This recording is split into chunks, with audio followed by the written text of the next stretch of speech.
All haters to Rumble Channel 2 please. For haters of Rick Walker, Sanctuary is available in the chat on Rumble Channel 2.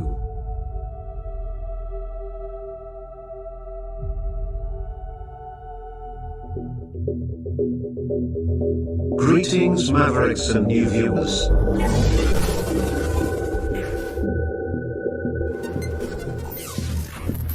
Tonight, direct and live, from the Maverick News Network, World Studios.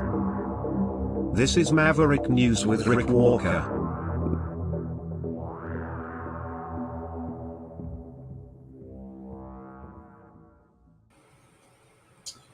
Trump takes over D.C.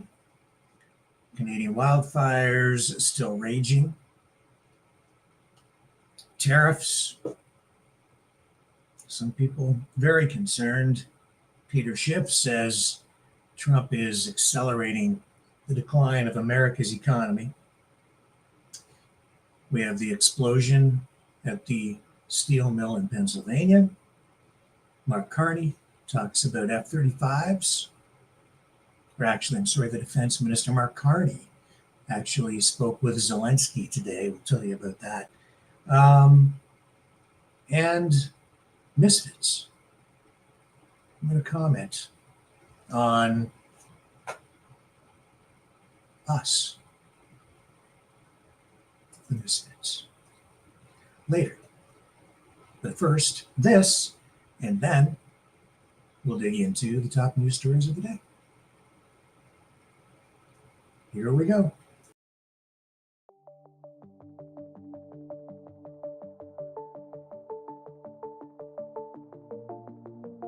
Greetings brave Mavericks. Our quest for truth continues. We go beyond fake news. Together we expose propaganda. Together we pull others out of rabbit holes. We are maverick thinkers. We are all unique individuals, defenders of individual rights and freedoms, credible, trusted, grounded in reality. Maverick News, defending free speech, Donate at freedomreporters.com. Do it now. Tomorrow, maybe too late. Maverick News. The world is watching.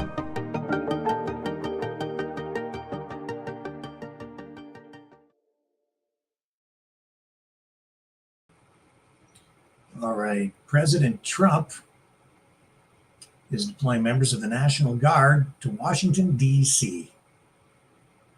And he says the federal government is taking control of D.C. police as part of a push to crack down on crime in the nation's capital, despite data showing crime has declined in the city in recent years. He held a news conference earlier today. He was there with Doug Burgum and Attorney General Pam Bondi and Defense Secretary Pete Hegseth and FBI Director Kash Patel. Yeah, the gang was all there. I don't think J.D. Vance was there. But Trump says he is officially enforcing Section 740 of the District of Columbia Home Rule Act of 1973, placing the D.C. Metropolitan Police Department under direct federal control. He says Bondi was taking control of the department immediately under a public safety emergency. All this because he says crime in the nation's capital is out of control. So let's go to the video. Here we are.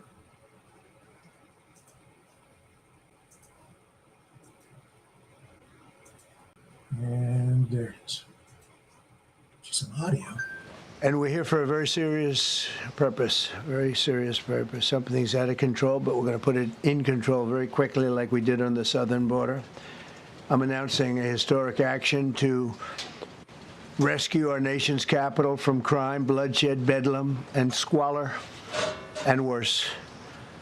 This is Liberation Day in D.C., and we're going to take our capital back. We're taking it back.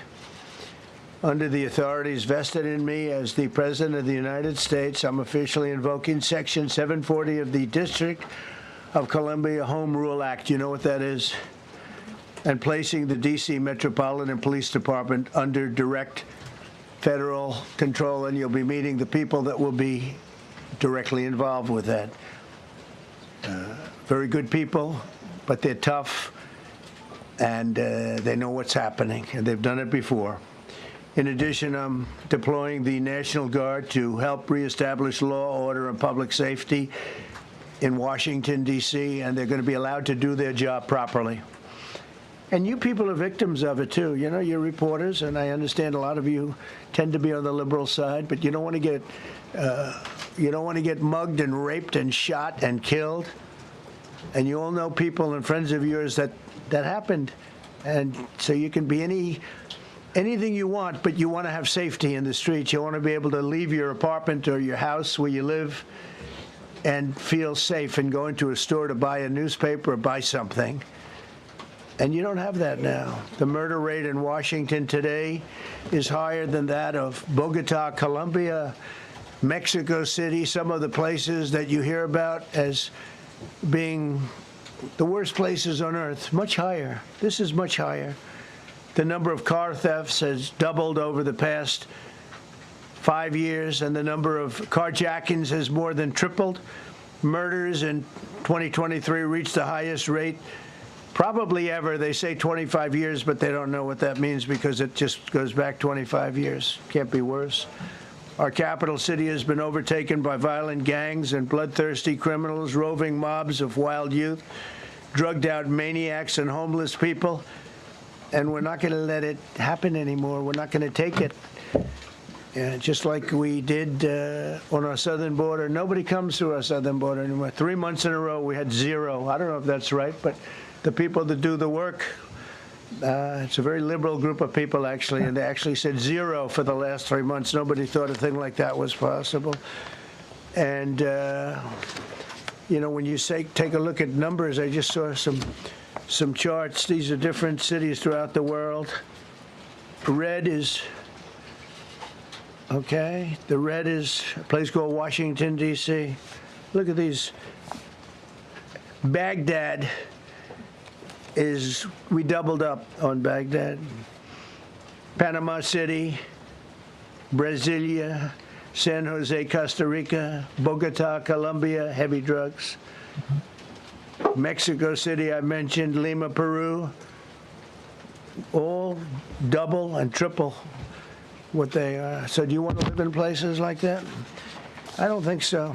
I don't think so. And I think the people in this room, in the United States, if you wrote correctly, you'd see, look at the kind of I haven't numbers been to we have. Washington. I'm not going now. DC, 41 per 100,000. Number Whoa, one. does it suck in Washington, That we can find D.C.? anywhere in the world. Other cities are pretty bad, but they're not as bad as It's about the most violent, worst city on the that where you planet. want to live?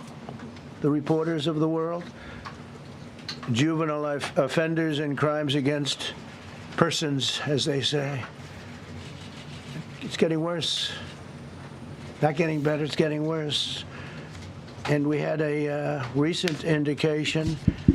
There was a story. Don't go to Just DC. Don't go to left. He Washington. quit Don't go because he don't was cross asked to the do border. phony Don't go to the numbers on United States. crime. Very dangerous. And we're going to look into that. I think Pam is going to be looking into that.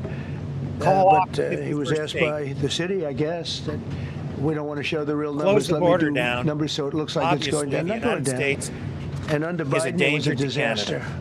And nobody did anything about Security it. We're going risk. to do things about it like you wouldn't believe. I know. Thanks Every for the warning. American has a President. constitutional right to be able to access and petition their government in safety, and countless federal officials and employees likewise have the right to carry out their jobs in peace without being shot. As you know, I lost a very good person a while ago, was shot waiting for his wife. He was in the car. They robbed his car. They shot him. They killed him like it was nothing to it. She was walking to the car. It's a horror show. This issue directly impacts the functioning of the federal government and is a threat to America, really. It's a threat And to Canada. our country. We have And other cities Mexico. also that are bad. Very bad. You look at Chicago, It's out of how control. bad it is. You look at Los Angeles, how bad it is. Yeah.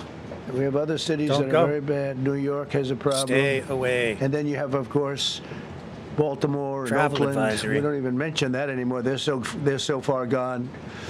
They're We're not going to terrible. let it happen. Don't- We're not going to lose our cities over this.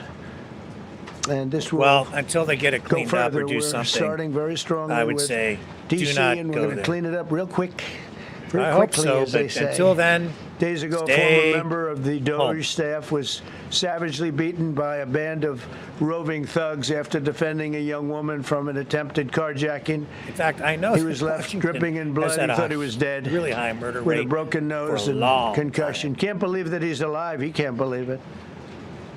In June, a 21-year-old congressional intern was tragically killed after being hit by a stray bullet in a drive-by shooting. A former Trump administration official named Mike Gill, It is a violent fantastic society. person, was murdered last year in cold blood in a carjacking blocks away from the White House. We all knew him. I know a Great lot person. of people who won't go to Detroit. Waiting They felt for that his way wife. for decades. As she was walking to the car. I was never Democrat really afraid, but it congressman was does also suck in a lot of carjacked at places gunpoint there. not far from the Just run Capitol. right down. And in 2023, an aide to Senator Rand Paul was stabbed in the chest It's and true.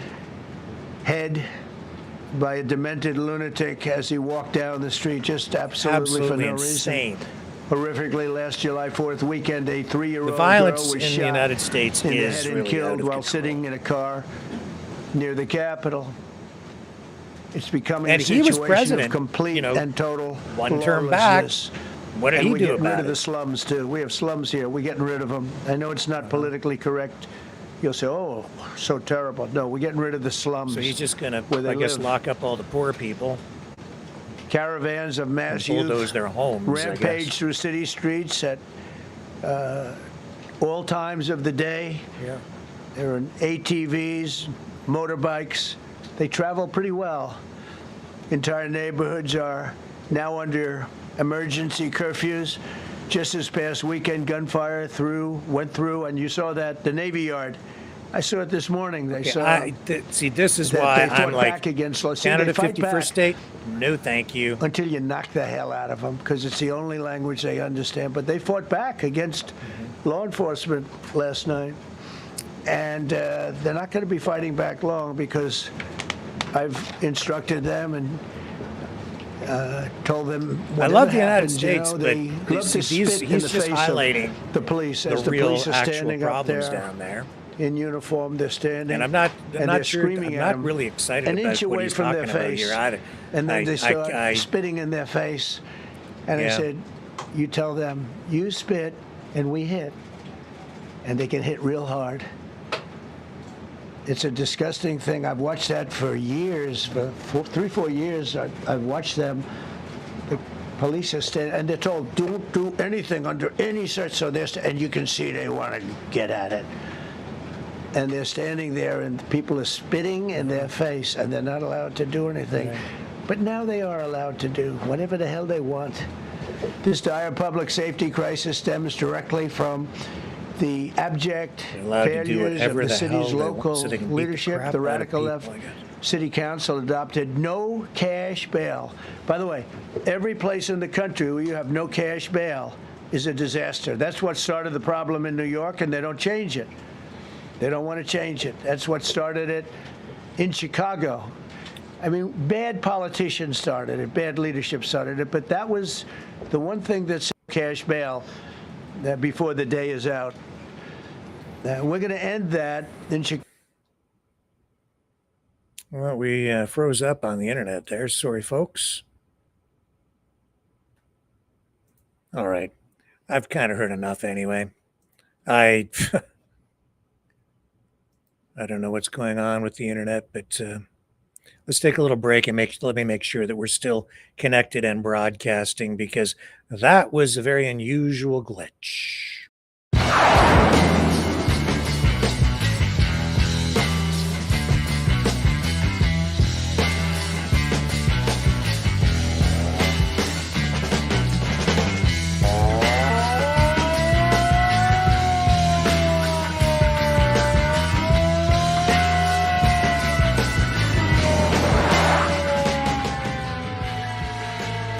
Maverick News. Fighting for freedom. I'm sitting there making a lot of comments through what he's saying there, and I haven't looked in the chat. I will. I'm going to look over on channel 1 and see what's going on. Yeah, thank you. Is my audio okay now? I am so frustrated with the technical problems we have been having here this week, and I hope we're broadcasting. We are. At least we're on. Yeah, thanks. Okay.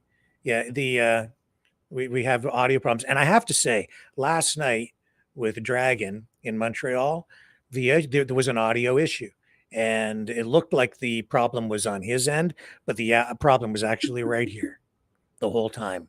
And so I apologize, Dragon, for the technical problems again. I'm trying to work through whatever the issues are here. It has been confusing and frustrating. But for the past week and a half, we've had a lot of gremlins in the system. We're up and running right now, though. But back to Trump, I don't know if he's actually hearing what he says. We keep hearing these things just recently, within the last couple of weeks. Some of these people looking for asylum in the States because Canada is such a threat to the U.S. national security risk. Did you just listen to him? Did you hear what he was saying? It is actually true. That is what goes on in these big U.S. cities. Shootings, and then more shootings and shootings and shootings. Murders. Washington, D.C., it has been, I think, the murder capital of the United States many, many years running over the decades. And this is not a new thing. This has been going on for a long time. And if you think for 1 minute that he's going to fix it, he's not fixing anything. If listen to what he's saying, all he's going to do is he's just going to scoop the people up and throw them in put them someplace out of sight.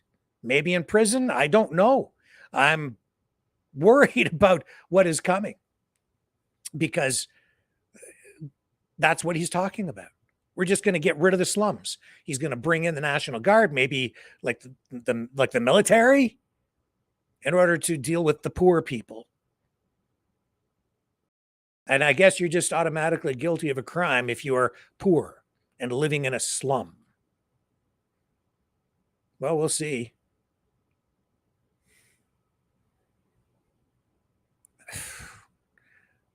That doesn't, it might fix things for some people, but it's going to make life a whole lot worse for a lot of others. If what I'm hearing is what I think I'm hearing.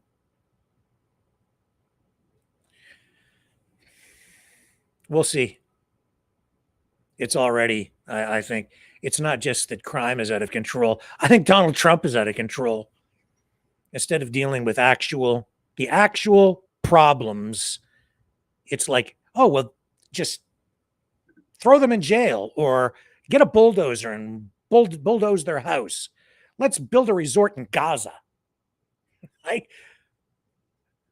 And we'll move those people, we'll just move them off someplace and build a resort there. And then the poor people in the slums, we're just going to get rid of them.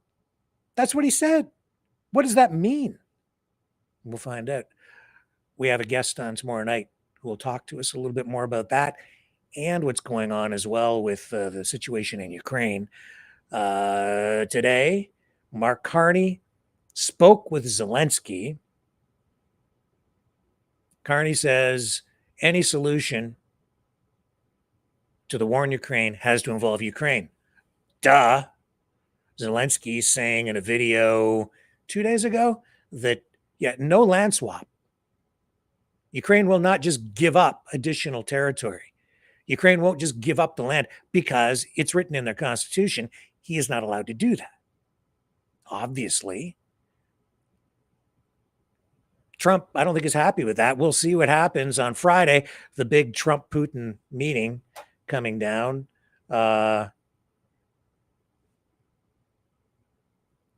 It's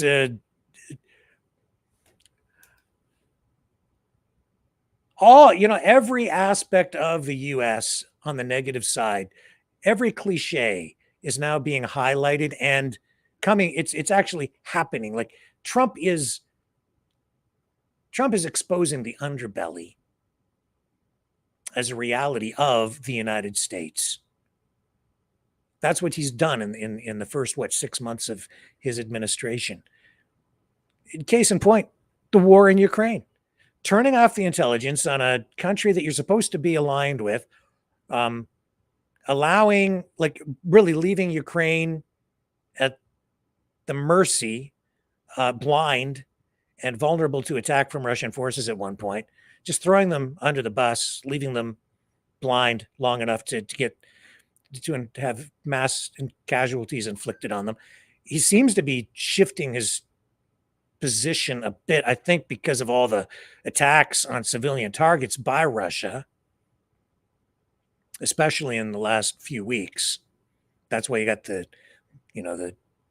deadline reduced from 90 days to 10, and now you've got the pressure possibly of the additional sanctions, and now Putin's going to give him this meeting in Alaska.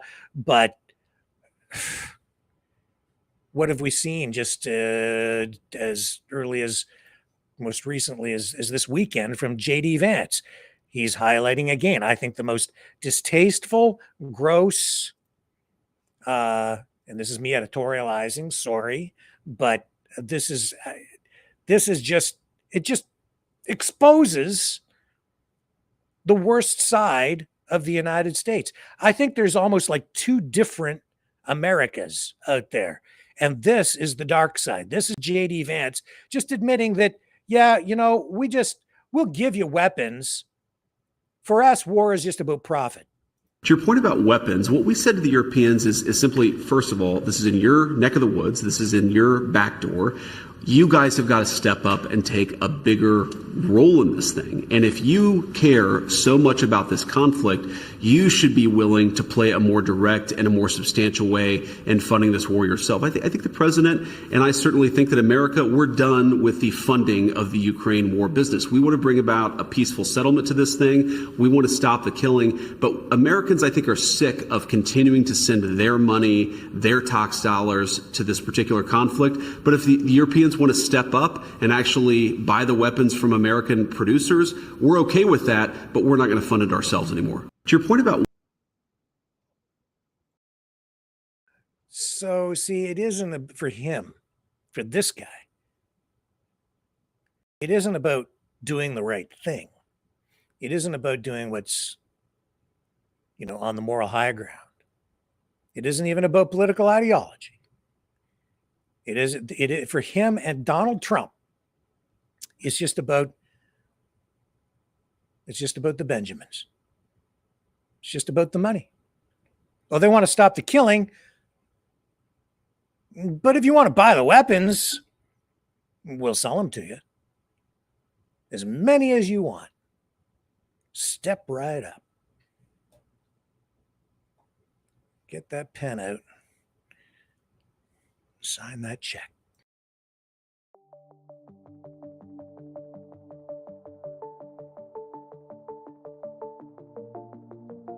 Greetings, brave Mavericks. Our quest for truth continues. We go beyond fake news. Together we expose propaganda. Together we pull others out of rabbit holes. We are maverick thinkers. We are all unique individuals, defenders of individual rights and freedoms, credible, trusted, grounded in reality. Maverick News, Maverick News. Defending free speech, Donate at freedomreporters.com. Do it now. Tomorrow may be too late. Maverick News. The world is watching.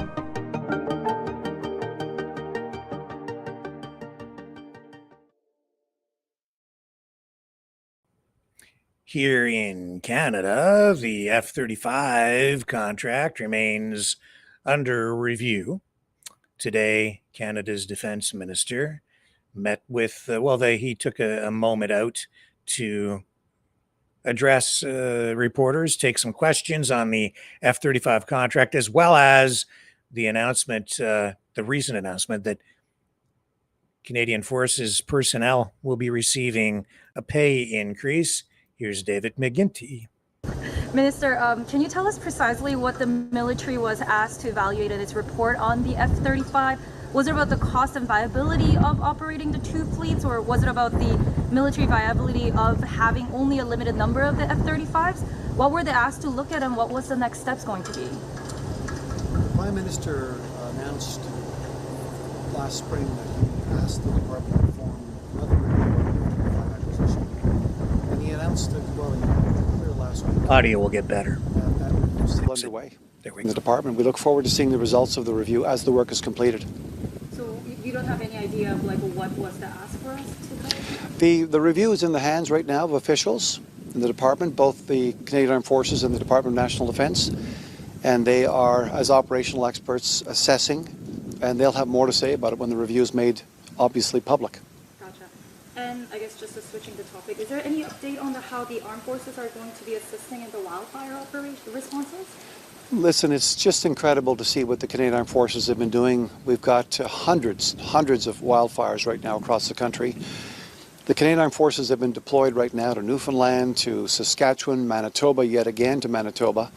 They've been airlifting thousands, I believe it's 6,000 to 7,000 Canadians out of harm's way. It's an incredible testimony of their resilience, their service, putting themselves in harm's way for the benefit of Canadians. So we respond to requests for assistance from the provinces. We have supported each and every one of those requests for assistance, and the Canadian Armed Forces have, without hesitation, stepped up again and again and again to provide assistance to Canadians. I think it's a marvel to behold, and I think all Canadians owe them a great debt of gratitude. Minister, if I could, what brings you to the base today? It's a wonderful opportunity for me to meet with members of the forces, the leadership of the base, learn more about the actual goings-on here at Borden, its focus and priorities, but also to be able to share our wonderful news around compensation and pay that was released last Friday in great detail, to explain to them what we're trying to do, why we're trying to do it. Frankly, a pay increase of the kind that we announced Friday is long overdue.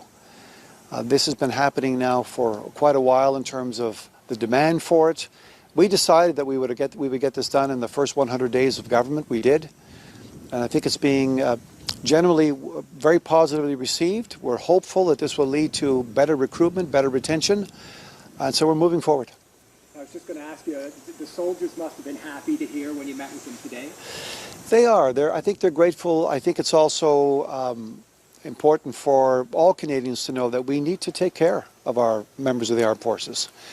We need to pay them appropriately. We need to make sure that they have the supports that they need, that their families have the support that they need, and which is exactly what we're working on together as a government, to be able to make sure that we rearm them, we reinvigorate them, we keep them moving forward. It helps, like I said, with our recruitment and retention. And that's why there are salary increases, for example, pay increases for those coming into the armed forces and those who have been here for some time.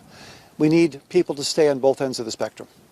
Does this have to do with NATO and the increases that we're seeing here that we want to increase? Well, look, we committed to increasing our expenditures to 2% of GDP a full 5 years ahead of schedule by March 31st next year. This is part and parcel of reinvesting in our Canadian Armed Forces, making sure that we have a dynamic, a resilient, and a lethal armed forces. That involves obviously making sure that people can live and live well in Canadian society. Cost of living has gone up.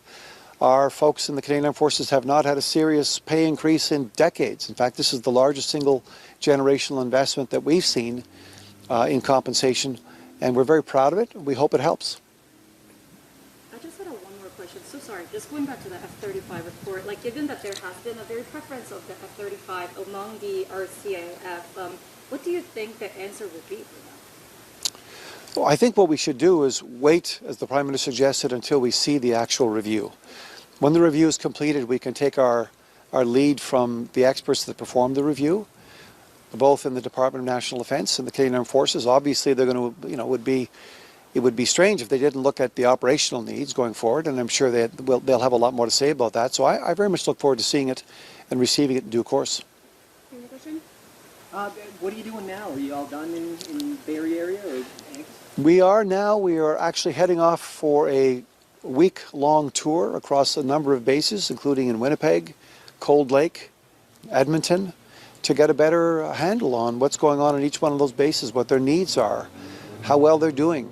Obviously to share the news as well around compensation and benefits, making sure that we're helping with recruiting and retaining the instructors that we need, the specialists that we need, making sure that folks understand that we're with them, that the people of Canada are with our Canadian Armed Forces in a way that is, I think, very positive, and we reflect that in our priority for defense going forward. So we're hopeful that sharing this good news around the country will help to build morale, will help to drive our Canadian Armed Forces forward and make the improvements that we think the Canadian Armed Forces members deserve.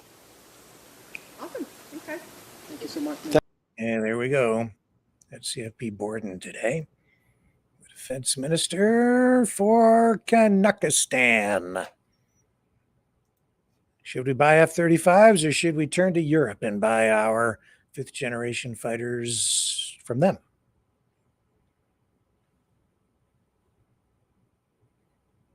We'll see what the experts say. And we'll see what our guest says tomorrow night. Maybe we'll get some comments on that subject as well.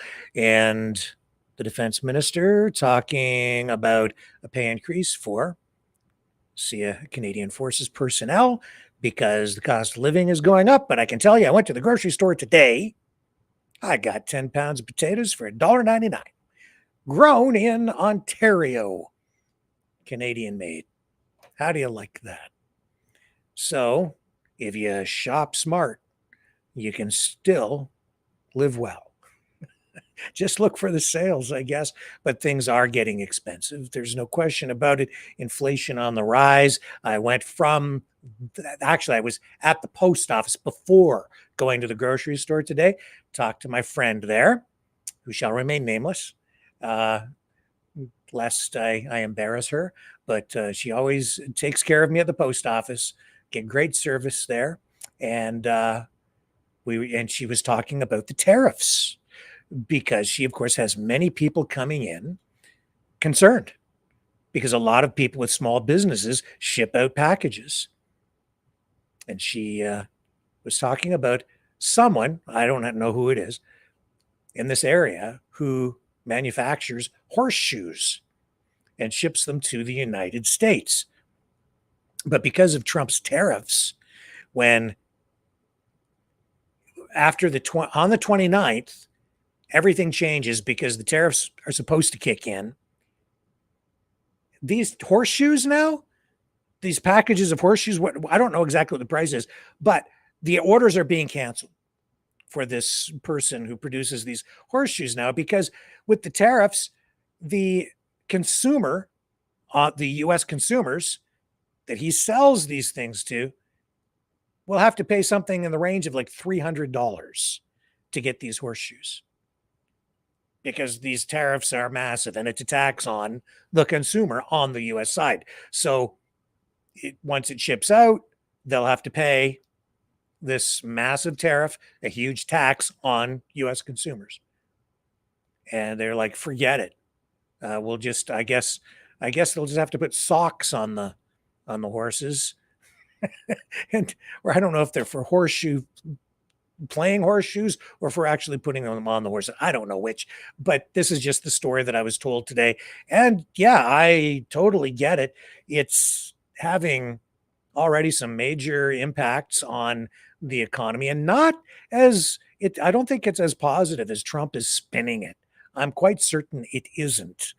Because inflation is now just beginning to kick in on the U.S. side. These tariffs are only now just slowly beginning to really take hold. On the Canadian side, I think it's still like 85% of all of our goods are covered by the USMCA trade deals. So for the most part, everything's not going to be impacted. But in certain sectors, certain things, we're going to get hammered. Not because we're going to get taxed here by that, but because those consumers on the U.S. side will find that they're going to have to pay too much to the federal government on the U.S. side to buy goods from Canada and many other countries. So they're just saying, forget it. We will go without. Also, companies on the U.S. side are finding that their costs of production are increasing and they are becoming less competitive because some of the products, the goods, the intermediate products that we ship over there are going to become too expensive or have become too expensive. And because they need these products to produce what they manufacture on the U.S. side. So it's increasing their costs and making U.S. products less competitive. That's why Peter Schiff, economist, who I really like Peter Schiff a lot. I do watch him from time to time. And he says that what Trump is doing is accelerating the decline of the U.S. economy.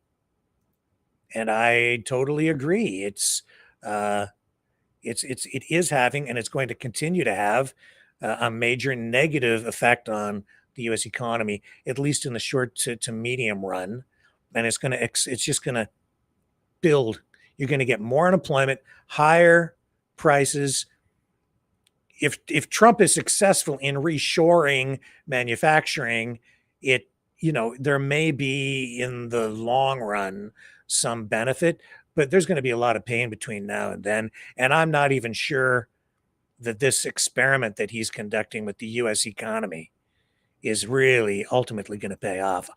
Everything I know about economics suggests just the opposite to that. And as Peter Schiff is about to tell us right here from his podcast today, what Trump is basically out of control. Because it isn't just tariffs on incoming things now. He's actually imposing taxes, exit or export taxes on some U.S. manufacturers, even companies that he's trying to reshore. Here, I'll let him explain. This is something I hadn't even been aware of, but listen to Peter Schiff. Don't take it from me. I wanted to talk about a couple of things that Trump's been doing. One of them just happened. I mean, just before I started to record this podcast, I read an article about Trump getting NVIDIA and Advanced Micro Devices to agree to pay the U.S. government 15% of their revenue selling their products into China, right? 15%. And I guess if they didn't agree to that, I guess Trump was going to say you can't even sell these products to China. Countdown. And we're coming back. That we would prohibit the sale of products to China was because of a national security risk. Well, clearly, if we're going to allow the sales to happen, but just force the companies to cut the U.S. government in for 15% of their sales, then clearly it's not a national security issue. Because if it was a national security issue, then we wouldn't allow them to do it at all. Exactly. So to me, this is a backdoor export tax. We're basically telling these companies, we'll allow you to export these products, but you got to cut us in, with a big slice of your profits, which I think is unconstitutional on so many levels. First of all, it seems to me like it's extortion. That Trump is shaking down these companies and getting them to agree to this, right? And with threats, hey, we're not going to let you do this, but we will if you cut us in, right? Which they can't do. I mean, yes, there already is a tax, right? If NVIDIA, if AMD earns a profit, they already pay an income tax to the U.S. government. So the U.S. government already has a piece of the pie. But now they're demanding, or Trump is demanding and getting an even bigger piece. But he can't do that. Trump can't just levy taxes on NVIDIA or on AMD. Congress has to levy those taxes. Trump can't do it. You're going to right? do it anyway. And this isn't a tariff. This is like an export tax. But Congress can't even tax exports even if it wanted to. If you look at Article 1, Section 9 of the U.S. Constitution, which is where the U.S. government derives its taxing powers, Congress has the power to lay and collect taxes on duties, imports, excise. It doesn't have the authority to tax exports. It's not there. But he's going to do it anyway. Remember, if the government isn't given the authority, it doesn't have the authority, right? The powers have to be expressly enumerated in the Constitution. What Trump doesn't And care. the founding fathers specifically left exports out. Yep. So the U.S. government can tax imports, which is a tariff, but they can't tax exports. Well, what they're doing here, what Trump is doing, is a backdoor tax on exports. Maybe he's saying, well, I'm selling an export license, which there's nothing in the Constitution that allows that either. The Congress or the president doesn't have the power to sell export licenses. But if the license is basically a share of the revenues, that looks like a tax, right? That's what a tax is. So all this is unconstitutional. I don't like the fact that Donald Trump is trying to basically micromanage the U.S. economy as if it was Trump Enterprises. In fact, that's what he's doing when he's turning the White House into Mar-a-Lago. You know, he's got those umbrellas now too on what used to be, the garden area, and he's now turning it into Mar-a-Lago. And he's got all this gold leaf and everything now all over the Oval Office, right? He's running America like it's, a Trump enterprise. I mean, maybe he's going to put one of those big T's up on the lawn there of the White House and just, but America is not a corporation. Well, he is not the CEO. He's going to have and he only runs the executive branch of the federal government. He doesn't run the whole government, but the government is not supposed to run the country. The country is supposed to run itself. Right. We're supposed to be capitalist, free market. Not anymore. Trump is in charge of one of three branches of the federal government. He thinks he's in charge. He does not run the country. Right. He is not a dictator or a king of America, and he just runs everything. But that is what he seems to be doing. That's what he's doing. Now, another thing that he's doing, I agree, that I think is a huge mistake, if he actually does it, I don't know if he's going to do it. He could just be, just bluffing to help his friends, make a profit. But there was another big story on Friday. The Trump administration, leaked out that they really want to get the privatization done of Fannie Mae and Freddie Mac, and they want to sell the company or make it public by the end of the year. Okay, that's enough. Oh man, Trump is not a free market guy. He's gone like full tilt, centrally planned economy, but not in the traditional. What am I saying? Traditional, not in the usual socialist sense. He's a tariff guy. And that means all economic roads lead to him. If you want an exemption on the tariff, you have to come and bend the knee to Donald Trump. That's why he likes them, because he controls everything. And he just makes stuff up, and he just imposes a tariff on this and tariff on that, and it's all a tax.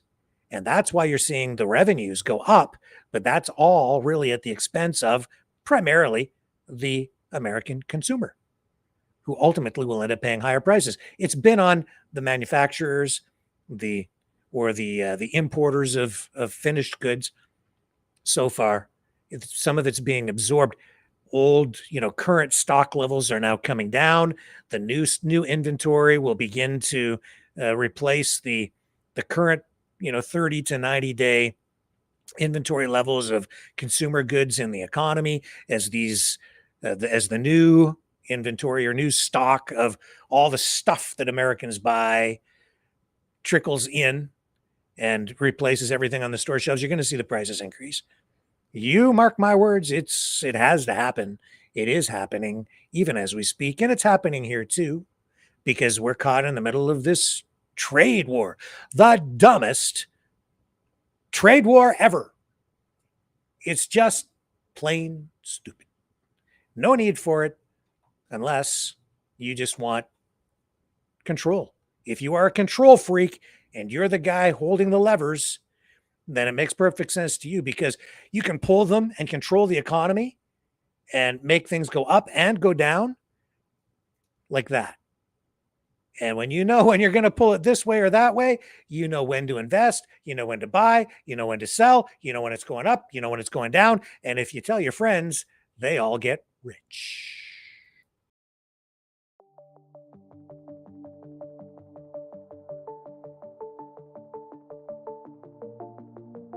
Greetings, brave Mavericks.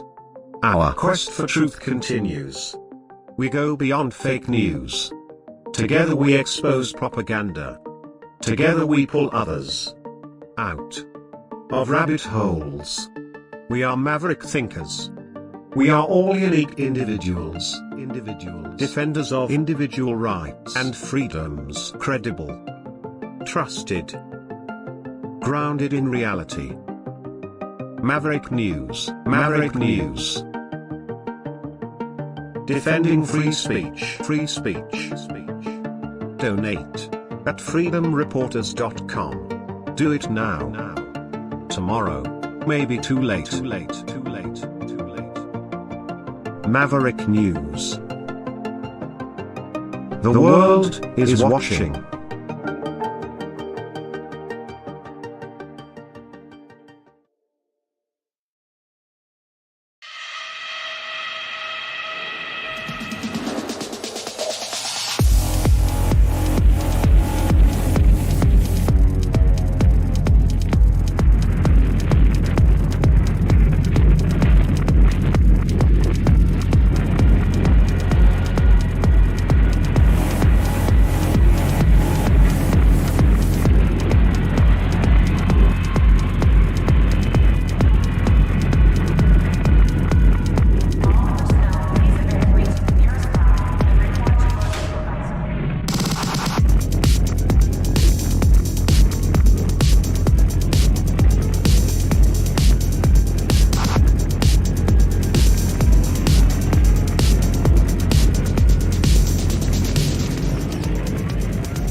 Maverick News.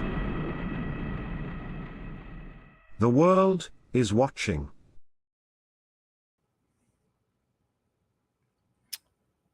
So, the wildfires.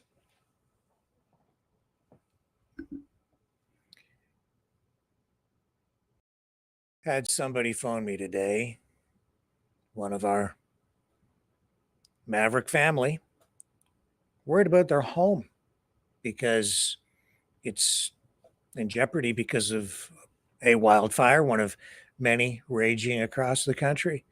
And it just really brought the crisis home right here for me.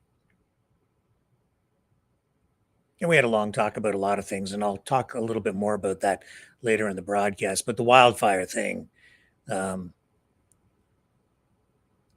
many people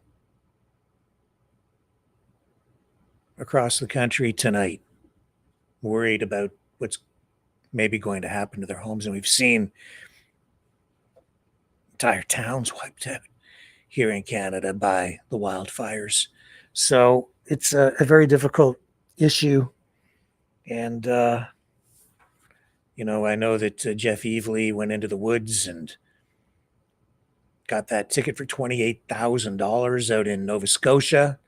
And I think he's going to be on the program later this week to talk about that, because, of course, that seems like a crazy government policy. Will it actually do anything to prevent wildfires? Governments do nutty things, especially in the face of crises, as we saw during the pandemic too, right? I understand the logic, sort of, behind what they're trying to do in various provinces by increasing fines and so on. But how effective really will it be? Who knows? I think too, there are things going on behind the scenes that governments are grappling with issues that we're not really being made aware of. Maybe things that they can't tell us. And I think some of that stuff maybe relates to what's going on down in the United States. I might dig into that a little bit more in the days ahead too. The thing that really comes to mind, actually, and I hate to be a conspiracy theorist, but I have never seen in my lifetime wildfires like this season after season after season. Certainly, I have never, in the last, 2 or 3 years, the smoke down here in southern Ontario. I don't ever remember that before. I do remember smog being worse back about, maybe 15 years ago, 20 years ago. I remember driving along and seeing actual smog here because of the coal-fired electrical plants. That was really coming from I believe the Ohio Valley, coming over this way, strangely enough. I do recall seeing that from time to time, driving down Highway 401 here in Southern Ontario. But the wildfire thing, man, you know what it makes me think of? There was I think it was a 1970 document made public from 1970. I don't know when it was made public, but it's a plan by the U.S. military that lays out how to use forest fires as a weapon. And I just throw it out there because, of course, why are all these fires happening? Everybody's like, it's our government, or it's arsonists, or it's this, or it's that, or it's ATVs, or it's lightning. And it's a combination of things. But given everything going on, this is, it's messing with my head. Why? What's really going on?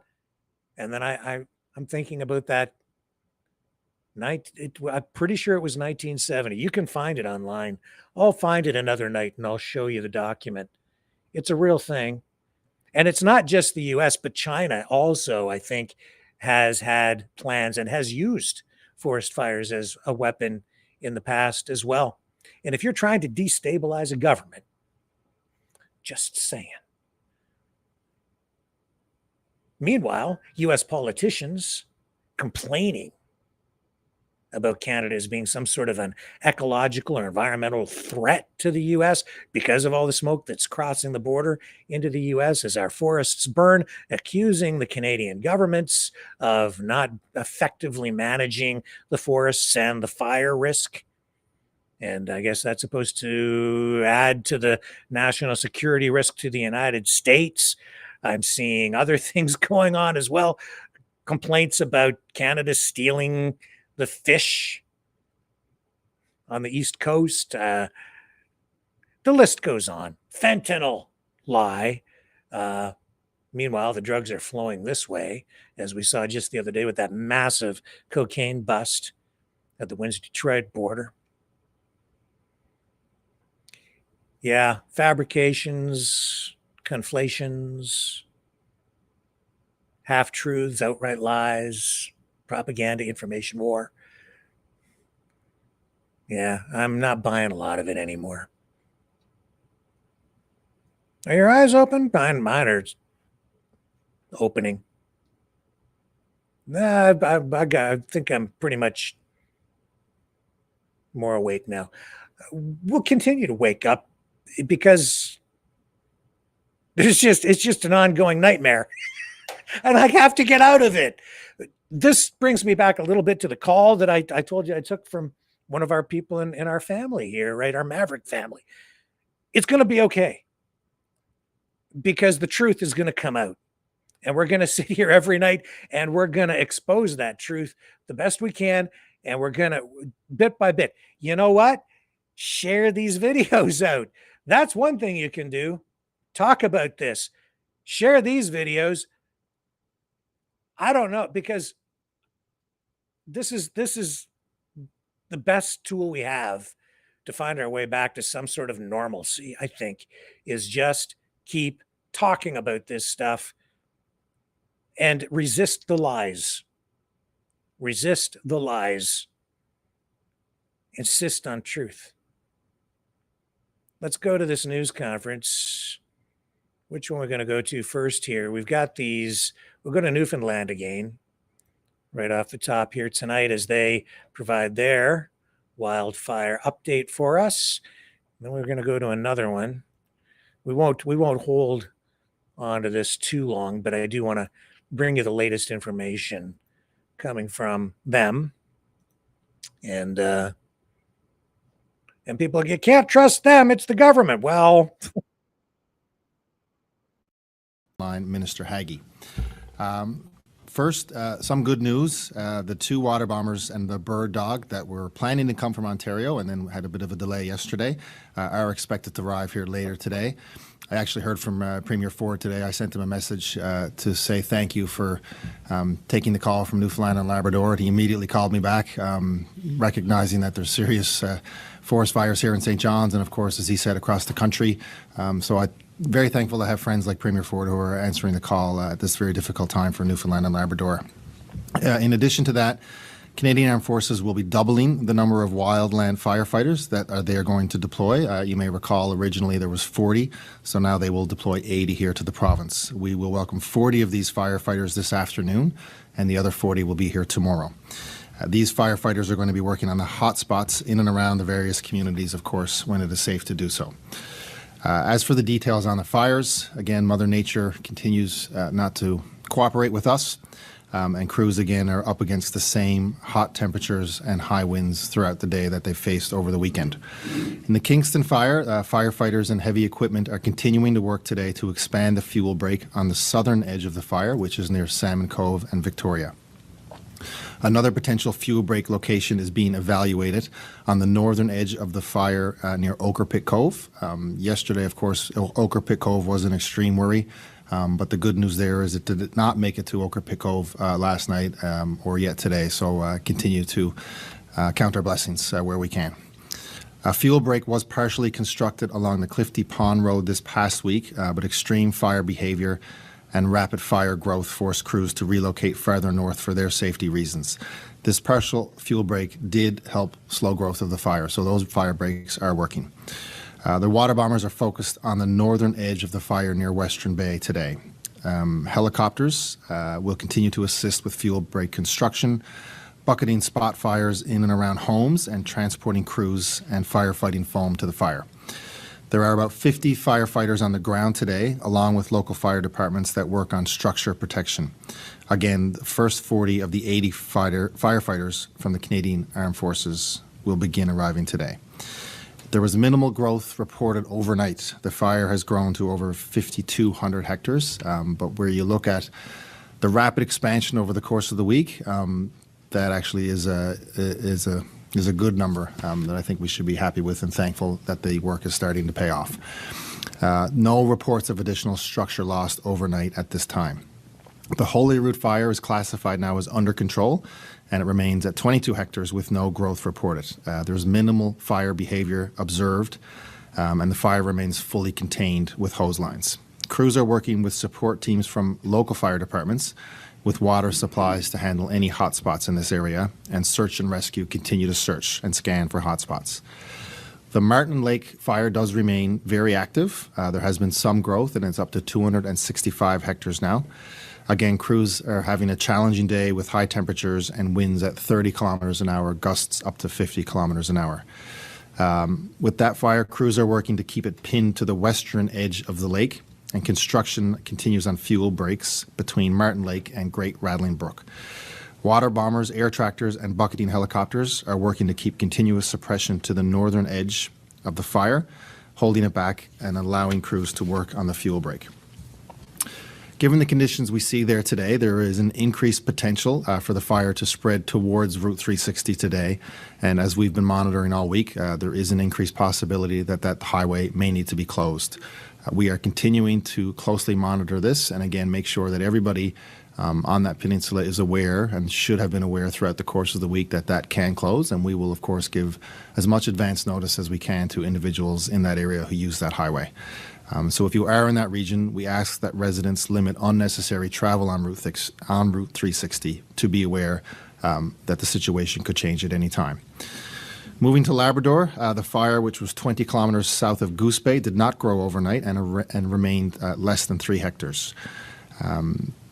2 bucketing helicopters and ground crews from Happy Valley Goose Bay are working on that fire today, and the high-capacity helicopter that we spoke about yesterday from Manitoba is expected to arrive in the province later today.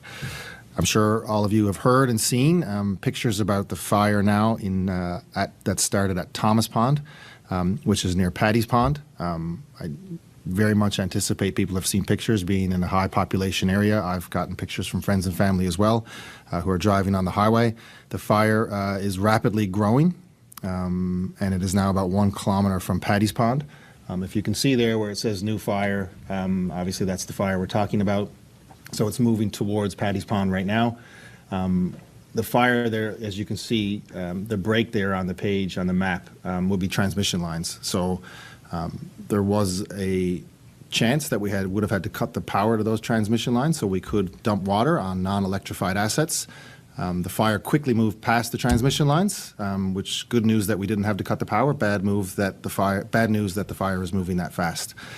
So I want everyone in that area to recognize and realize that there are potential power interruptions as we go through this, either NL Hydro having to cut the power so water can be dropped, or potential smoke that could interfere with the transmission lines as well, which will be out of our control, of course, with the exception of all the work that the firefighters will be doing in that area. Just to be clear, there's no imminent danger to anyone living in the surrounding communities right now. No one on the other side of Paddy's Pond, but of course, this is really news that we just received in the last 10 or 15 minutes before this. So it's important for everybody to realize that this can change and to continue to monitor government channels. I've spoken with Mayor Bent and I've spoken with Mayor Breen and advised both of them that we'll be available to work with them and to answer any questions that they have with regards to this fire. There is a bomber right there on the site right now and another one on the way. And we'll continue to look at our assets over the course of the next little while to make sure that they're deployed appropriately. No imminent danger on the Trans-Canada Highway right now, but the RNC are headed that way, if they're not there already, to do traffic monitoring if necessary over the next little while. Okay. And we've got evacuation orders in some other areas, but I want to turn our attention now briefly to Kawartha Lakes, Ontario. Here's aerial footage. We know that water bombers and firefighters are making progress up there, continuing to battle a forest fire in the Burnt River area. And the mayor there, Doug Elmsley, said that the Halliburton 19 fire is not under control, but is being well managed. So this is also an area where some homes, I think, are being threatened. Officials say Kawartha Lakes Fire Rescue Service, the Trent Lakes Fire Service, and multiple provincial crews from Halliburton have been battling the blaze since Friday. And there was a news release issued with regard to that saying that additional resources from North Bay crews have also been deployed to assist, and aerial water bombers also targeted the most active fire zones there yesterday. So efforts to put that blaze out continuing. And there's more, because we now have turn our attention to the other news conference. Where are we going next? We're going out here to New Brunswick again. Bring you up to date there. And this, of course, big news because it's affecting not only Canada, but also our American neighbors, friends, even family, because of the smoke being generated on the Canadian side. All right, let's go now. One in Miramichi, one in Irishtown, and one outside of Bathurst. Some New Brunswickers are preparing for potential evacuations, and Minister Heron and Minister Gauvin will provide more details. Actuellement, à ce moment, At the present time, there are 3 out-of-control fires, one in Miramichi, in Irishtown, and one just outside Bathurst. There are some New Brunswickers who are preparing to possible evacuations.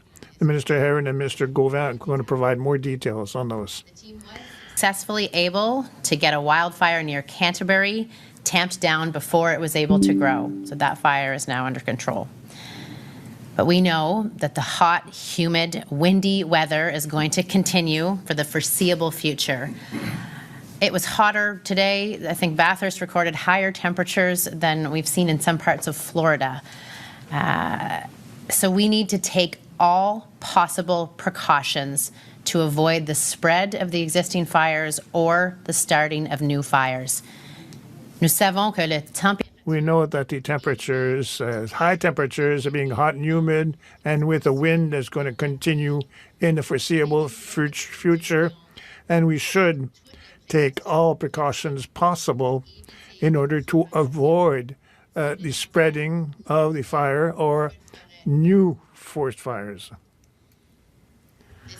time for our province.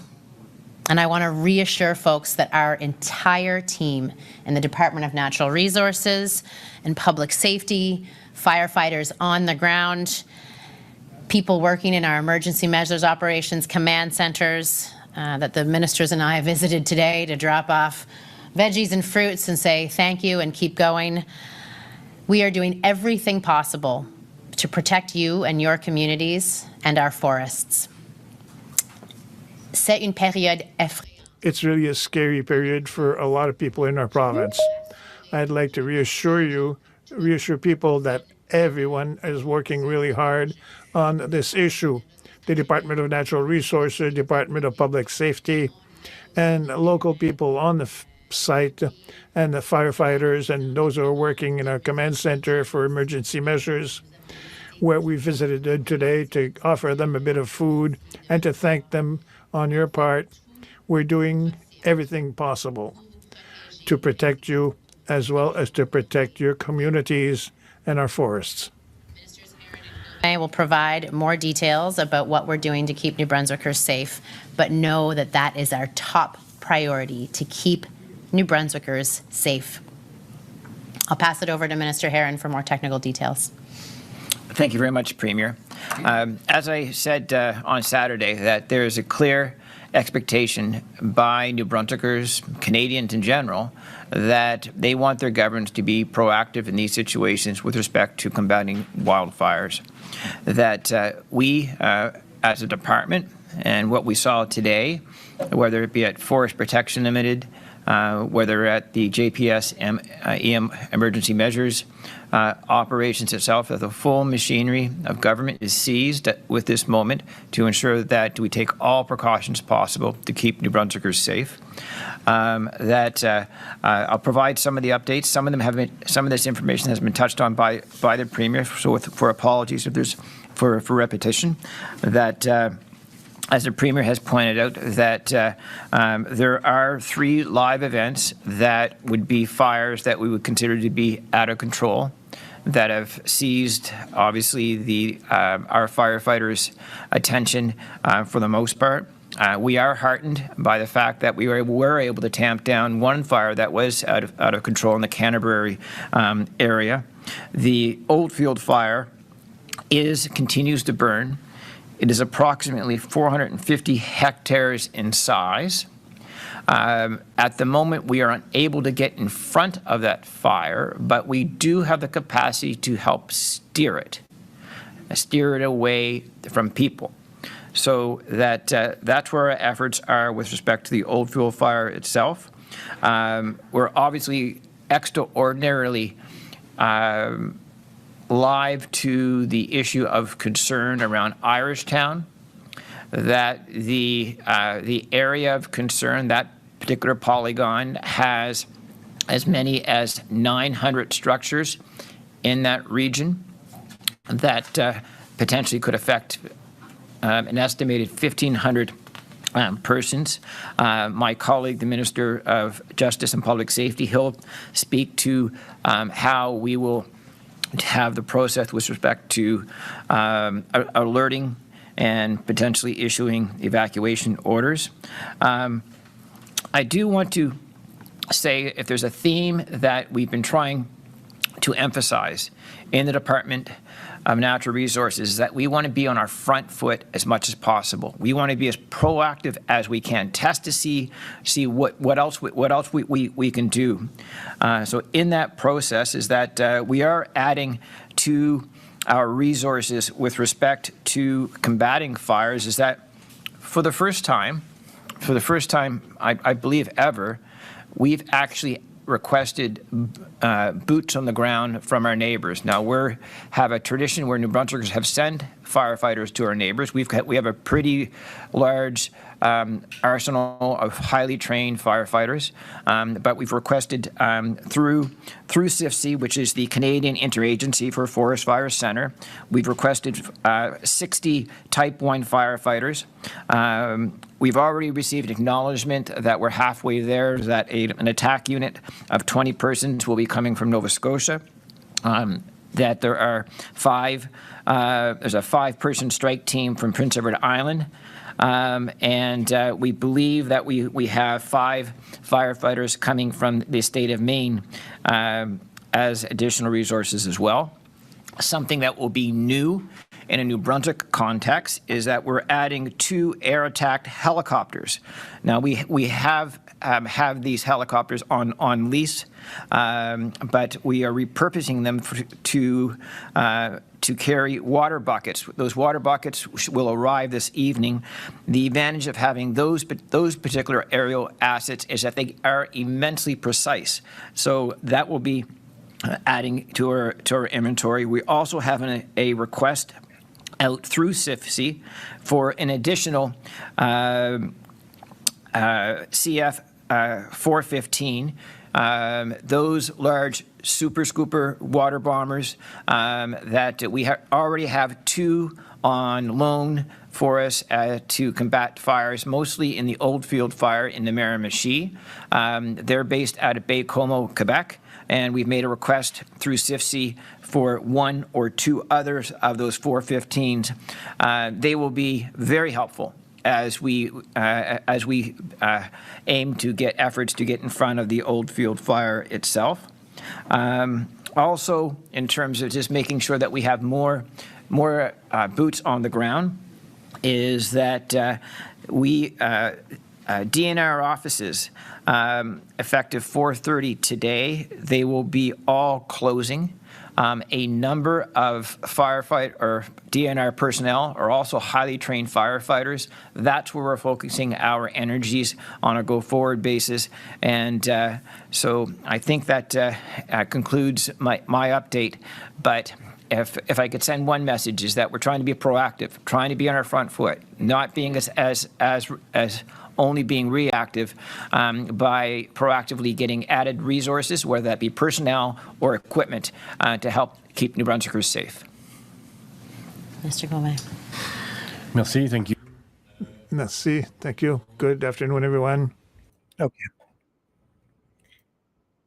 We will be right back. He's a fighter. He's a survivor. President Trump, defiant, strong. He is determined to make America great again. Pay tribute to the 45th President of the United States with this collectible t-shirt from the Maverick News Memorable Moments collection. Even a would-be assassin's bullet could not stop him. Instead, he emerged with his fist in the air ready to fight for freedom. Get your Trump Fighting for Freedom t-shirt with any donation of $30 or more to Maverick News. There are 2 iconic artistic designs to choose from, but there is only one way to get these. Donate at freedomreporters.com. Support free speech. Free media. Support Maverick News. Call 1-866-248-1490 or order online at supergeeks.tv.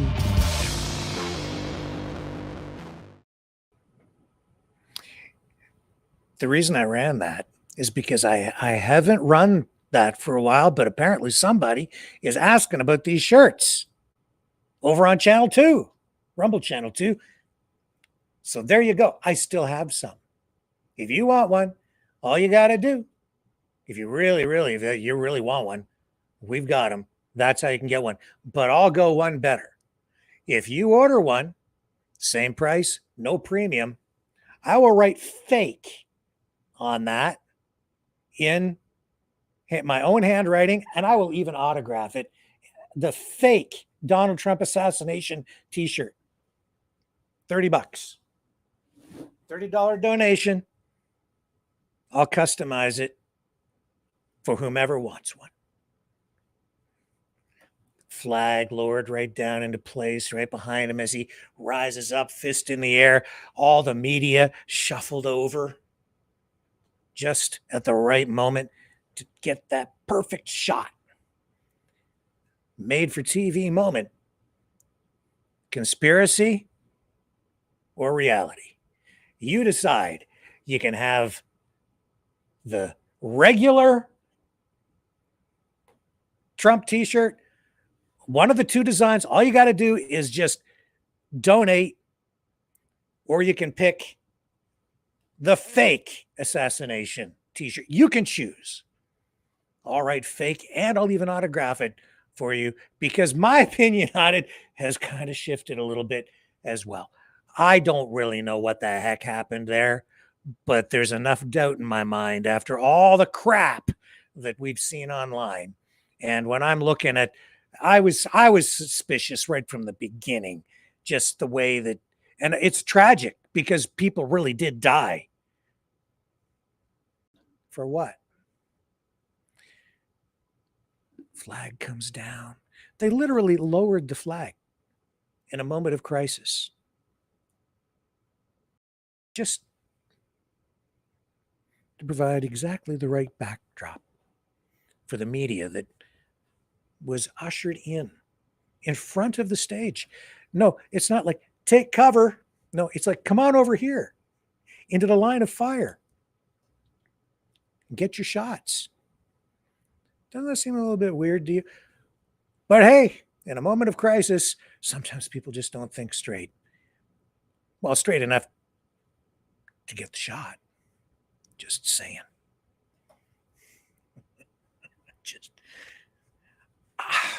It makes you question reality, doesn't it?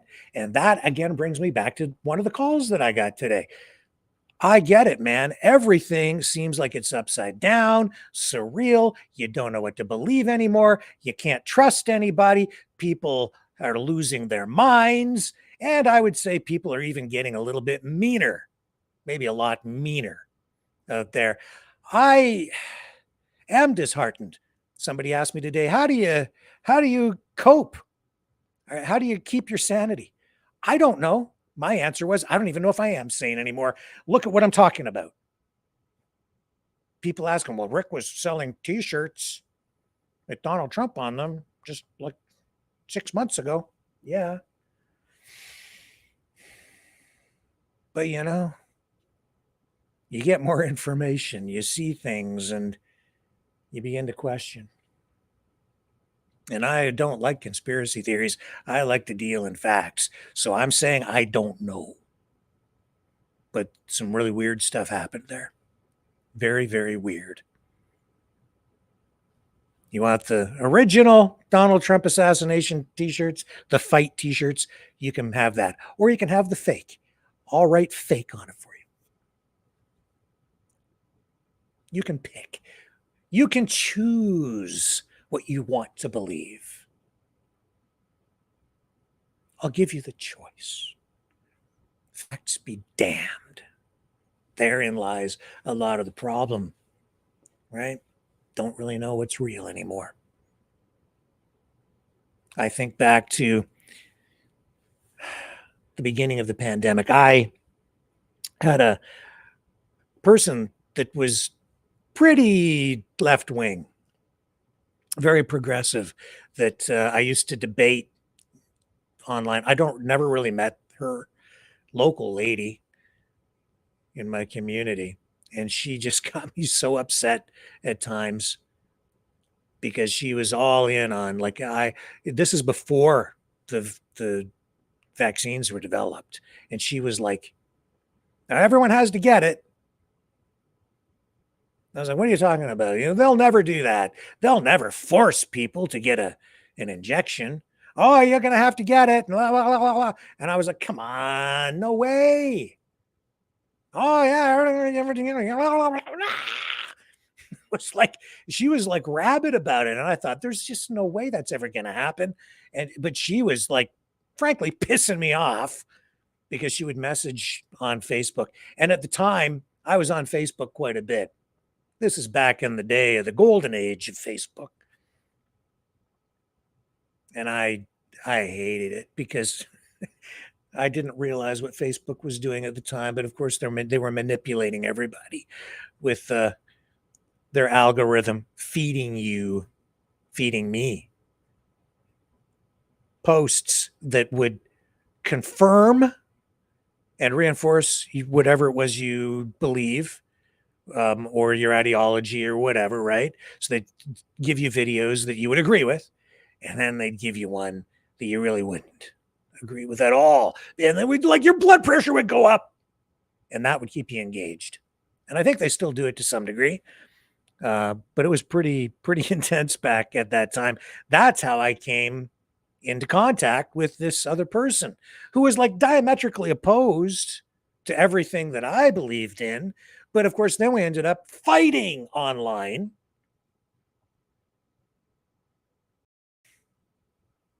What a racket they're running. Messing with our heads. And then the way everything went down, it went down just the way the lady who was driving me crazy said it was going to go down. And I could not believe it. That drove me crazy. That's what I was upset about. That's what I was fighting back against. And I didn't realize that I would end up in the minority. But I did, just like most of you in our community. Except some who did get the jabberoonie, including a ringleader that I know of.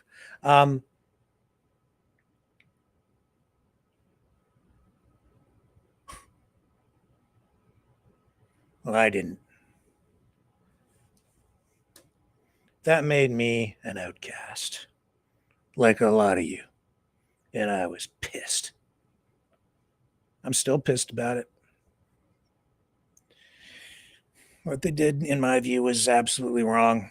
Can you compare that to what's going on with the wildfire stuff right now? Maybe. I don't have a fully formed opinion on all of that at this point. I think a lot of what went on during the pandemic, though, with the lockdowns and the masks and all the other stuff, it was a response to public demand. A lot of people were demanding it. They wanted to be locked down. A lot of people. And they wanted to be masked up. A lot of people. The majority, by far. And that majority also wanted to take some of us and put us in camps. Remember? I do. And that's how we came together. We were the misfits. We were the misfits. We were all the misfits, the castaways on the island of misfit toys. We had a conversation about that today. That's what we were. Things have evolved since then. But we were a stronger community right here. Stronger family, right? The Mavericks, the Maverick Misfits. But there was this, that's what brought us together. That's what made us cohesive. Provided some unity, if you want to use that word. Unity of individuals. So, because that's really what I always advocated for here and continue to advocate for is individualism. Finding the value in the individual. The bigger the state, the smaller the person or the citizen. I still believe in individualism because everybody should be judged based on who they are as an individual, not as what they might be attached to as, a member of a tribe or any other community. There are those aspects to existing as a human being, but ultimately everybody should be judged as an individual, because we're all unique, every single one of us. That's always what I've advocated for, talked about here. Not everybody thinks that way.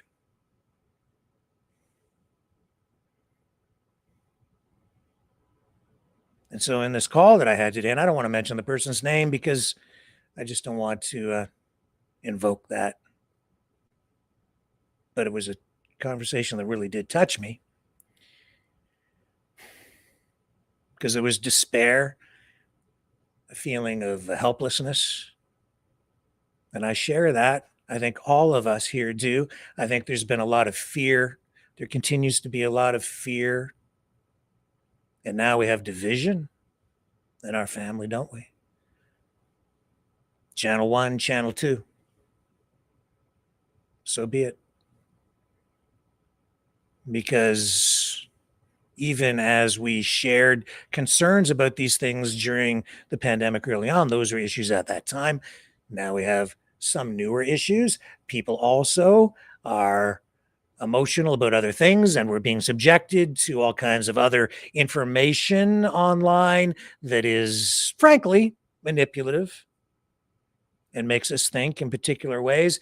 And I think back to the people who wanted to stick us in camps because we were in the minority, we were the misfits. That's how they wanted to treat us. They wanted to get rid of us. Oh, Donald Trump just wants to get a bulldozer, I guess, and get rid of the slums and sweep away the poor. Does that solve the social problem? What about their rights? What about the rights of people who are just being scooped up off the streets and shipped off to a gulag in El Salvador? Allow that to happen, it violates everyone's rights. It wasn't so much fun when we were on the receiving end of it, was it? It was actually terrifying. But now that has kind of waned, it's passed. Even, though it wasn't very long ago when the federal government was building these facilities that looked like they might be holding pens for us. I remember talking about it and people freaking out, and the numbers, the viewers going through the roof because people were petrified, me included. It was scary. I haven't forgotten.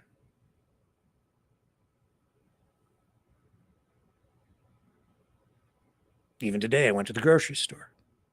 2 grocery stores to choose from, same plaza. One's brand new. The other one's been there for a while. One, the new one, owned by chain, Loblaws, and no frills. The other one, it's an independently owned franchise. Been there a long time. That one, during the pandemic, didn't make people wear masks, didn't enforce the mask mandate. I shopped there. I still shop there. Today I went into the new store just to look around, but I went to the other store to buy my groceries. Because I remember. That's where I shop. Because the guy who owns that, local, the guy who owns that, Canadian, the guy who owns that, cared about freedom, real freedom, just like I did. And when I went in there, I didn't get tackled. I didn't get arrested. They didn't call the cops. They didn't hassle me. Nobody even looked sideways at me. A lot of people wearing masks. The odd person like myself, no mask. I shop there. And I'm going to keep shopping there. And I feel bad for the owner of the place just because Loblaw came in and opened that new store just doors down, and the landlord of that plaza, whoever owns it, probably some big real estate company. Probably BlackRock or Brookfield. They should be ashamed of themselves because they've had this long time grocery store tenant, and then they allow the big giant grocery store chain to open up just a few doors down and put in this competition to the poor guy. Terrible. But hey, there's no honor among thieves. That's something that's also been coming to mind lately. Criminals.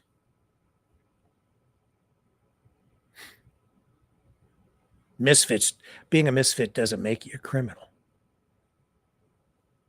I'm not even sure if it makes you a victim. I guess maybe it does. Just lines you up for it. But even if you are a misfit, as we all have been, I think most of us still are, you can't be blaming your troubles on other people. You got to rise above it. You got to get out there and take the world by the tail and give it a shake. Forge your way into whatever you're going to do with your life. You can't just let people hold you down. I certainly didn't during the pandemic. I made choices. I chose to not get the thingamajiggy in my arm. I chose not to wear masks. Even when I went up to London to White Oaks Mall, I'm in there and walking around, no mask on, all the people looking at me. I wasn't going to do it, man. Defiant, but not so defiant that I was like trying to get in somebody's face. It was just like, I don't want to do this. So I would just not go places. And if I was asked to leave or whatever, then I would just do that. I would be respectful. I didn't need to make a spectacle of myself or a nuisance. And just a lot of places where I just wouldn't go. Choice. When it looked like maybe we weren't going to be allowed to go and celebrate Christmas with our family, well, I was kind of drawing the line there. And I was like, one way or another, I'm finding a way to get up there. It does make you defiant, right? And it does make you question government. But at the end of the day, you got to keep things in perspective too. You got to remember that the majority of people at the time were also so scared that they were demanding those actions of government. And so maybe I'm again in the minority. I am, what's the right word? I am finding forgiveness. I shouldn't, maybe, because what they did was so horrific and dangerous and precedent setting. But a lot of those precedents are being cracked in courts slowly over time. But you can't go through life angry. You got to learn, move forward, understand that people are not perfect. Quite the opposite. But you got to find forgiveness. Otherwise, you'll live as a slave to the anger.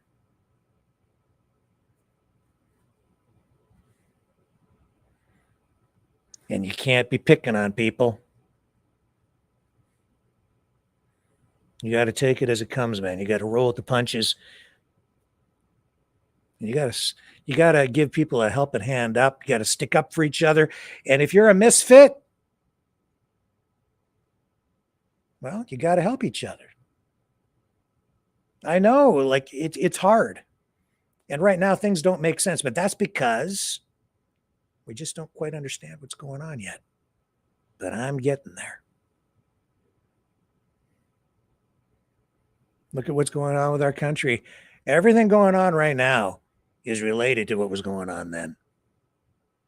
That's also why I'm finding forgiveness. Because people don't understand. I can see that very clearly now. They just don't understand.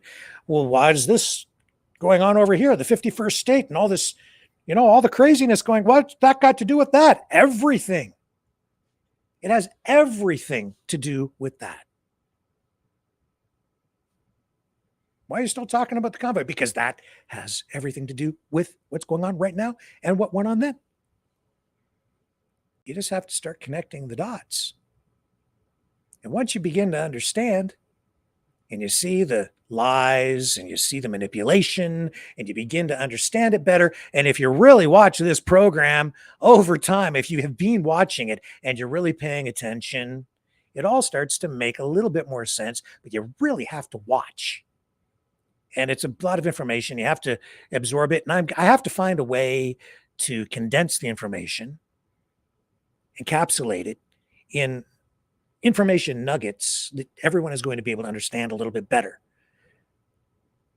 But this is the key. We have this. We have each other. We have the truth that we need to continue to pursue. And that is ultimately, I hate to use the cliche, but that is what is going to set us free. And it will come out. Hopefully not when it's too late, but we have to let everybody know so that we can head it off at the pass before the bad people get their way. Working on it.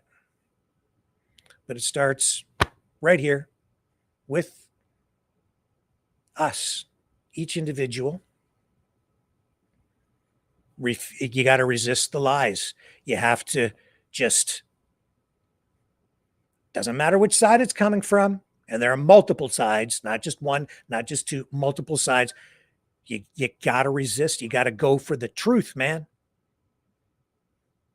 Because if you don't, you're going to end up with a distorted reality, a distorted world, people living in distortion, which isn't real, which is a lie, which is slavery. This sounds abstract. It sort of is, but it really just comes down to this: doing the right thing, being careful, educating yourself, arming yourself with the tools needed to move ahead in this high-tech world so that you understand and can recognize better the lies and the manipulation that are going on. And I'm going to continue to try and help you with that. But it also means just trying to just do the right thing. And I think that means standing up for little guys who are getting picked on. Because that's where we were. Maybe we still are, a lot of us. But that's where we were not so long ago. I think we're still kind of there. We're all just little guys. I haven't forgotten. I also haven't forgotten, I don't know, my childhood. And for me, I guess, as I think back, my wife always said, you're like a magnet for misfits. I don't think she would use quite that word, but that's what she meant. But she says, I'm a magnet for this stuff. It's true. It's true. I don't know why.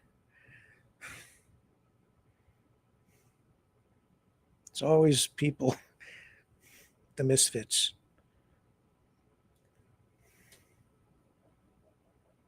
The people being attacked.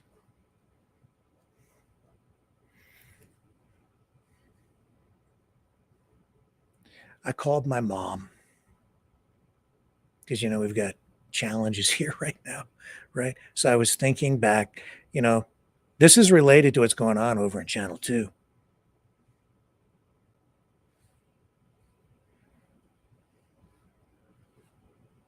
And I hadn't thought of this. My friend Pete. How old would I have been? It was like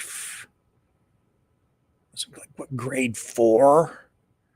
Maybe grade 4, maybe grade 3, grade 4, something like that. Probably grade 4. My friend Pete, he was a misfit. And I guess even then I was too. Somehow the world brought us together.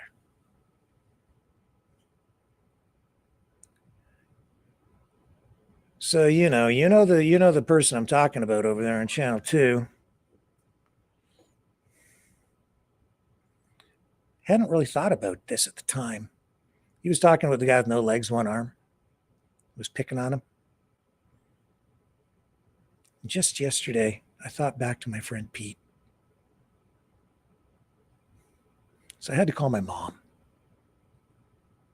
Because, if I told you this story, with everything that's been going on, and because nobody knows what to believe anymore, I thought, if I just tell this story, I'm just going to be accused of making it up.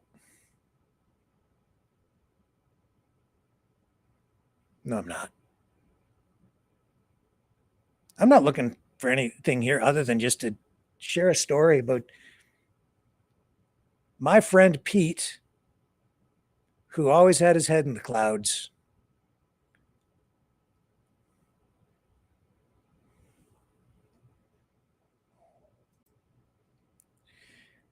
Words of wisdom from my mom. You remember? Yeah, I'm still here. When we lived, do you remember? I don't want to use his last name because this is going to be on the show. Okay.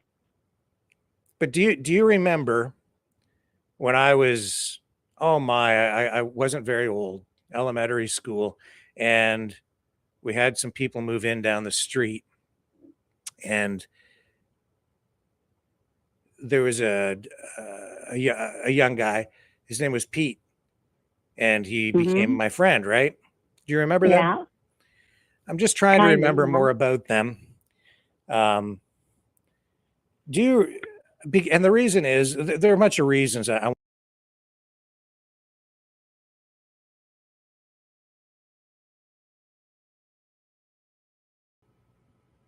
Sorry, folks. Looks like we've jammed up there again. One moment.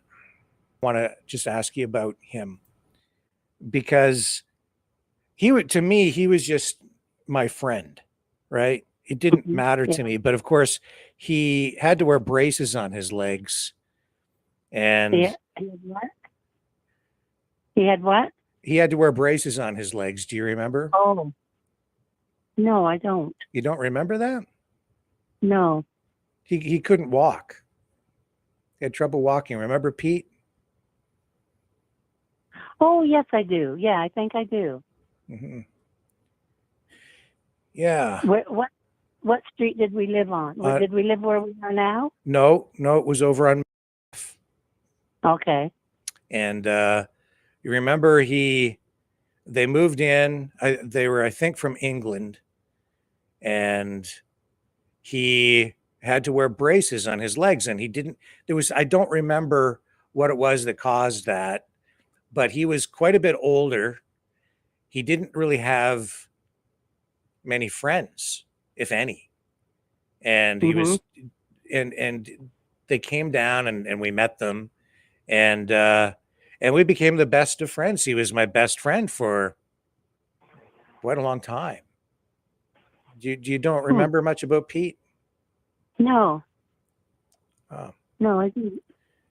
And I remember he came over, and it was around Christmas one year. It was actually just after Christmas Day. And I don't know why I remember, but I got a set of walkie-talkies for a gift, Strauss walkie-talkies. And we played with those things. And I don't know. He just came to mind because of some stuff that's been going on. And I just was thinking about him. I do think about him from time to time. And I just wondered if you remembered very much about him. And the real reason I'm asking is because, when I tell a story like this to people these days, some people believe me, and some people don't. And I just wanted to talk to you because I needed somebody else to say that he was a real person and that he really was there. Yeah. Well, do you remember where they lived? Yeah, they were, about 3 or 4 doors down, maybe 5, on the same side of the street. Oh, I think I do remember. And he had two older brothers. Yep. Yeah. Yeah. I remember him now. Yeah. Mm-hmm. I don't remember, what the thing was, but it didn't matter to me, right? Like none of the other kids would play with him. They were, because he was older, and of course he'd been, struggling with things at school and stuff because of his medical problems, which I never really asked much about or anything. I remember, and I don't know why he had the braces on, because I didn't know what it was he had. Yeah. I don't remember, but I do remember now that you mention it, because I remember he had two older brothers. Yeah. And they were about three or four houses down. Yeah. The other reason I was thinking about him was because, well, there's a guy who used to call into my program, and he's kind of a bully, and he ran into a guy, he says, at a Tim Hortons that had no legs and only one arm, and was complaining about the guy because he said he came from another country, and said that he's a burden on our society. And then I thought my God. I know. Isn't that awful? And then I didn't think about Pete, immediately when all of this was happening, but I did just, the other day, I started to think back to Pete, and Pete came from another country, and Pete had leg braces, and people wouldn't, none of the other kids would play with Pete. It didn't matter to me. I was just a kid. That's right. And we became really best friends for about, the whole time we lived there. And I remember, see, the reason I remember that day after Christmas, Boxing Day, or maybe the day after, and his mom was down, and you were sitting in the living room talking about Pete, and Pete was there, and they had gone back to, I think it was London in England. They'd flown. And they were England. What's that? They were from England. Yeah.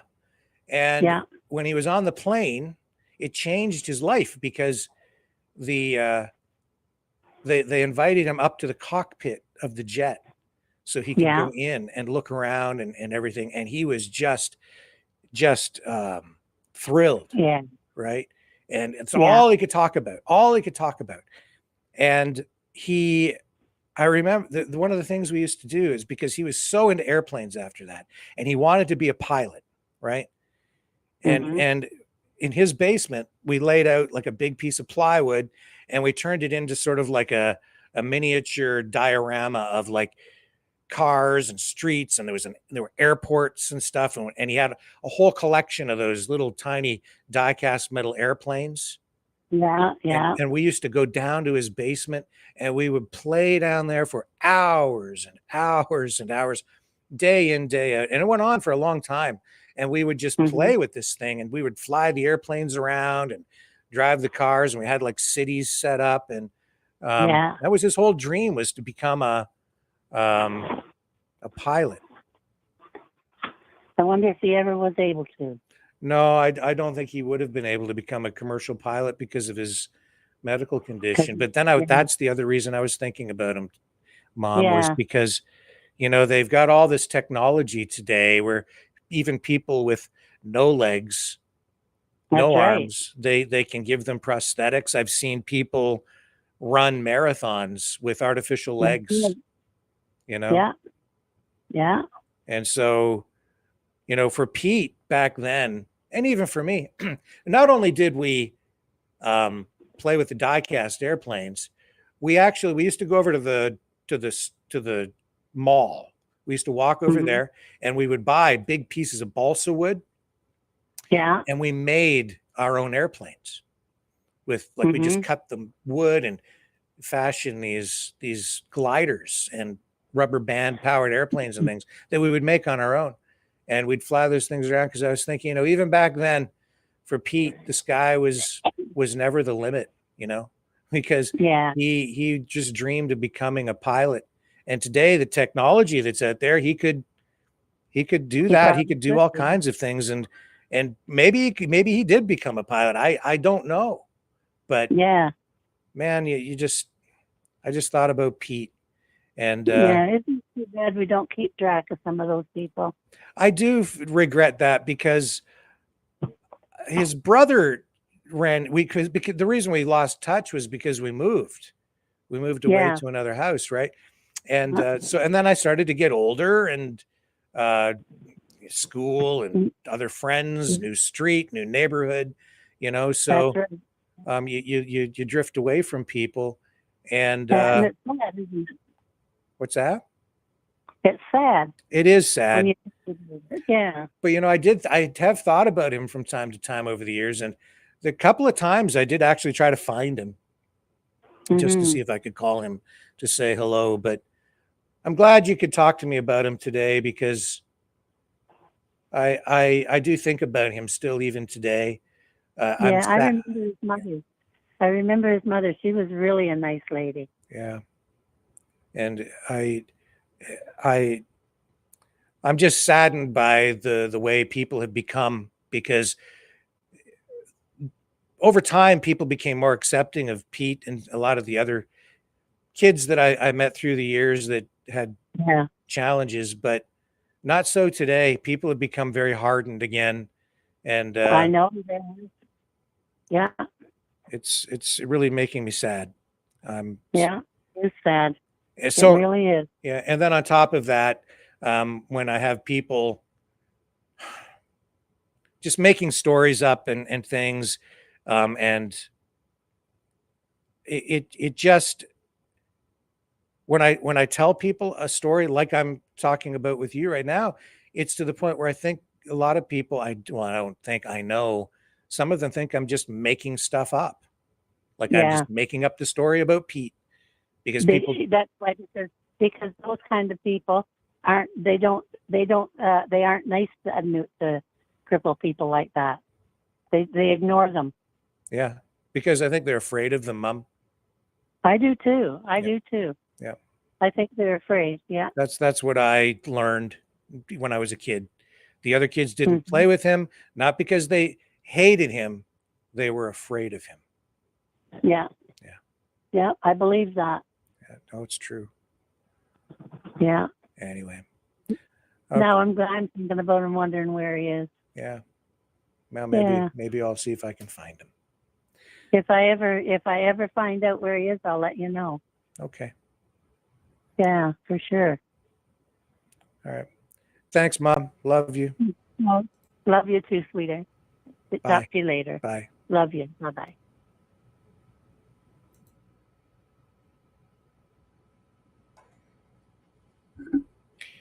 Nothing to fear.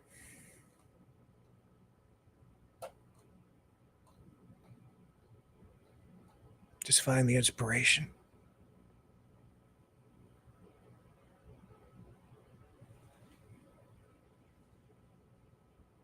Sky's not the limit.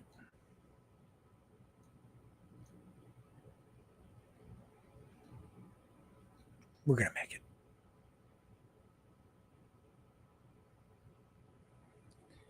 I just hope your house is okay.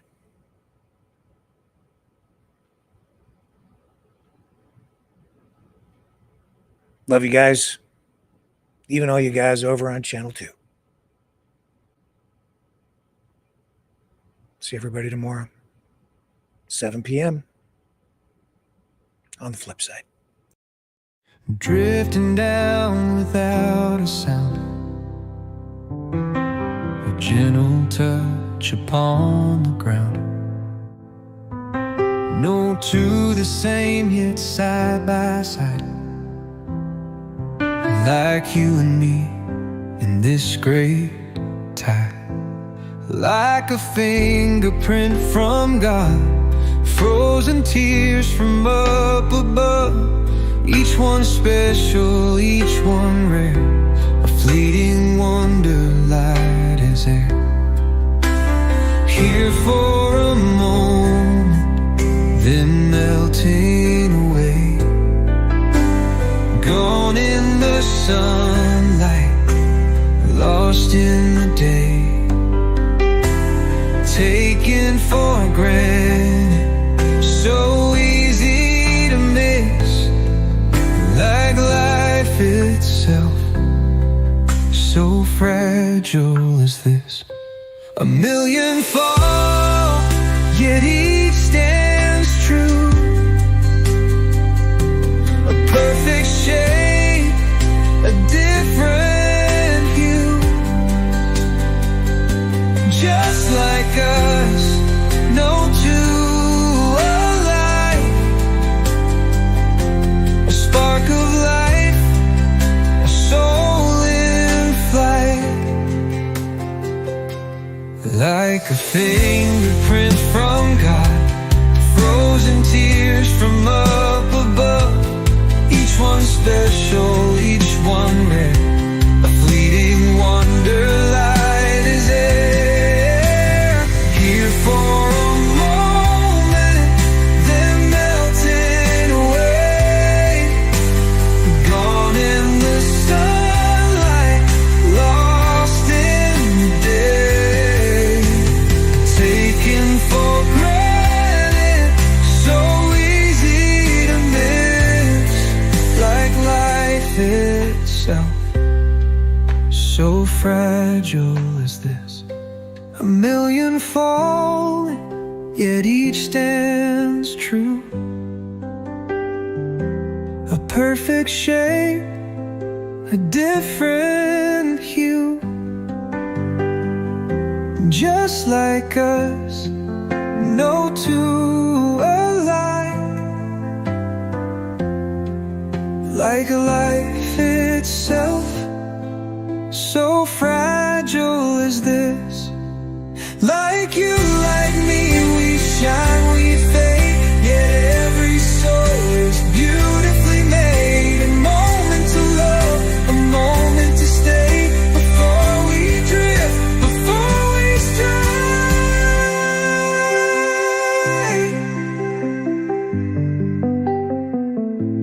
Cherish the snowflakes, here only for a moment, they melt away.